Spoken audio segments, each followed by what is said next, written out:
Hello everyone and welcome to another customer service training video. Today I'll share with you great ways to build an awesome customer service team. I had a page full of reflections of ideas I thought about this morning that I wanted to share with you as you're building a team of excellence around you. So I know most of you guys, you typically watch this video a little bit later in the afternoon or later in the evening, and I see people logging in. So thank you so much for joining another Facebook coaching and training tips and tools for you and your team for your leadership development. I know most of you are obviously busy working through the day, so I appreciate you giving me a few minutes of your time. It's going to be quick, short, but with a lot of value to give you today. So I see Karen Black, thank you so much for joining in on Facebook Live. So I'm going to let a few more seconds for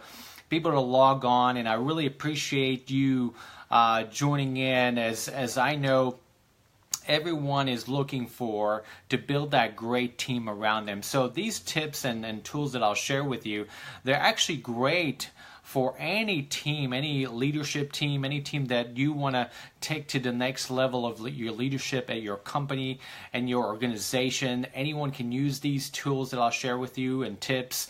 I know from me, just a little bit of a background for those of you who don't know who I am. My name is Tal Shnall. I'm your customer service trainer, speaker, and coach, and been working with teams. Some of them are great teams, some of them are mediocre teams, some of them are not so great teams. Everyone, all of us have been part of some great teams and not so great teams, and obviously you want to learn what not to do from the not so successful teams and what you can learn from the best teams. I've served on both ends, so I can tell you there's some great opportunities for me to share with you those tips and added value that you can take back to your business and your leadership development today. So I want to dive right in. One of the things that I've learned is there's no such thing as a perfect team, but one of the things that you can work on is to constantly look at ways to develop yourself and develop the people that are around you to be a person who adds value to people, and work on your personal development. I had someone who was sharing with me that they're going through a company merger, a business merger in their business, a pretty big company actually, one of the biggest mergers in technology and computer technology.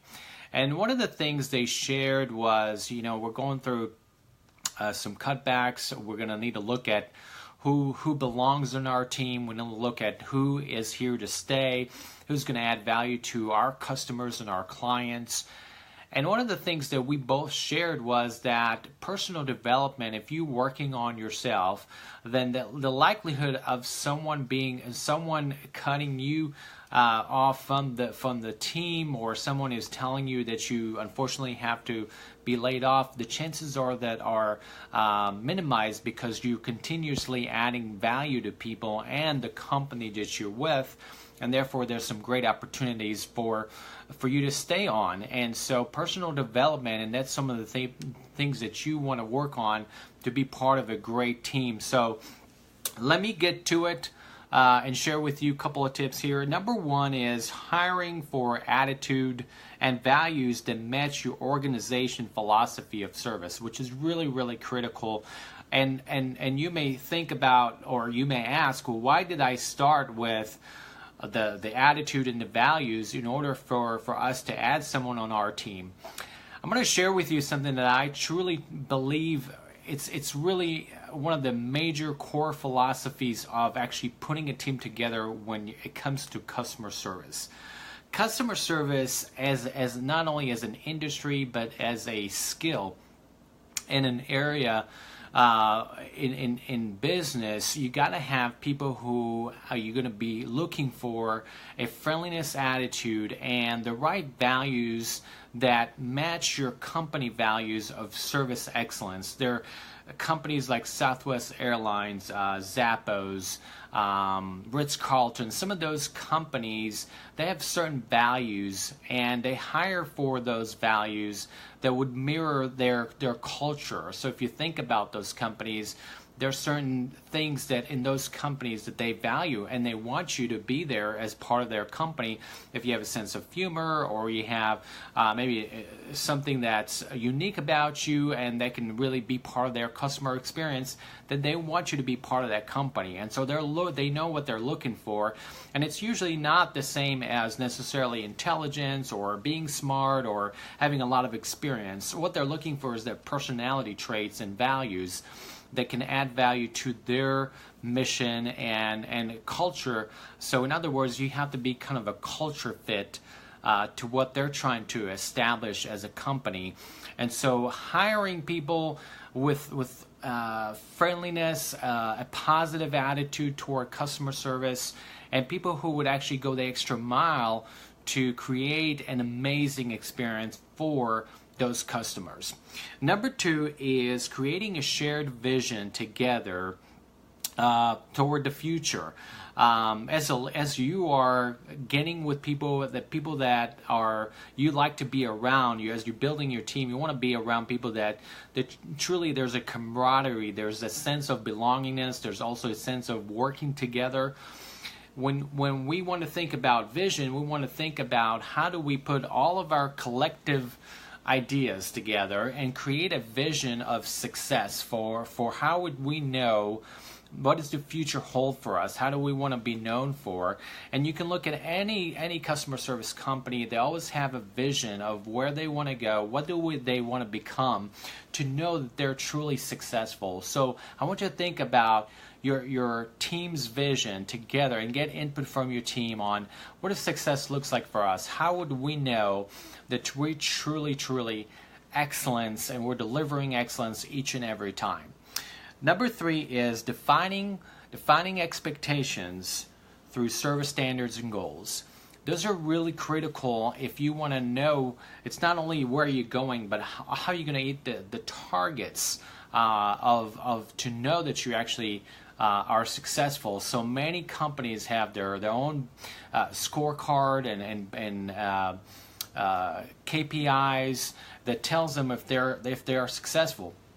But at this stage, what you want to do is develop those expectations, those service expectations, develop the service standards, develop the service goals with your team together so they know what target they're hitting. If they don't know, it's one thing to know where they're going, but they also need to see how they're stacking up from a successful standpoint by defining those behaviors and letting them know these are the type of behaviors that we're going to see more and more that creates success.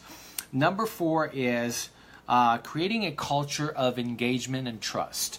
All successful teams must have that, not only camaraderie, but also an open space for people to speak candidly, to have candor, to have engagement. Sometimes a healthy disagreement is great for exchanging ideas and also bringing in different perspectives about the solutions you want to provide to your customers and the experience. You want people who can be innovators, who want to have that passion about customer experience, but working together to create that level of trust. People are honest with each other and engagement, not only with your customers, but also internal customers as well. Number 5 is measuring for performance, creating accountability systems in your teams, and providing that coaching environment for your team. So I'm talking about accountability, really. That's what I'm talking about. Accountability to measure your success, the wins, celebrate those wins, acknowledge them with your team, but also create systems to provide continuous improvement, providing that coaching culture around your team to know that, hey, this is what we're doing really well. This is what we can work on and improve and actually get better and improve that customer experience with the feedback, surveys, social media. There's so much feedback out there that will give you, as a leader, the best way to really win with your customers, but also working with your team as a leader to give them the coaching and the development in order for them to be more successful.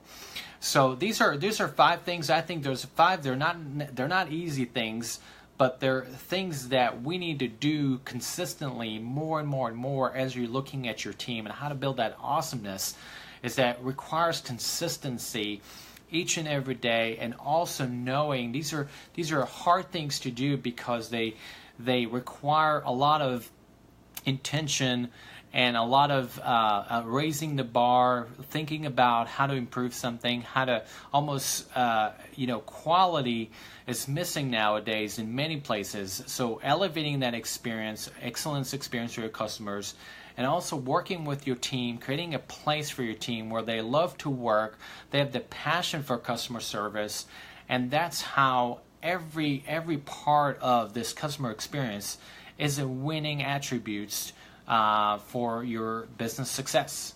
So thank you so much for joining me on Facebook Live. I really appreciate you. Feel free to share this video with other business leaders, customer service experience managers that can really take that to the next level. So thank you so much. And for those of you who wants to watch, feel free to replay this video, as I know some of you guys just may be joining in. So have yourself a great day, and we'll see you on the next training video. Take care.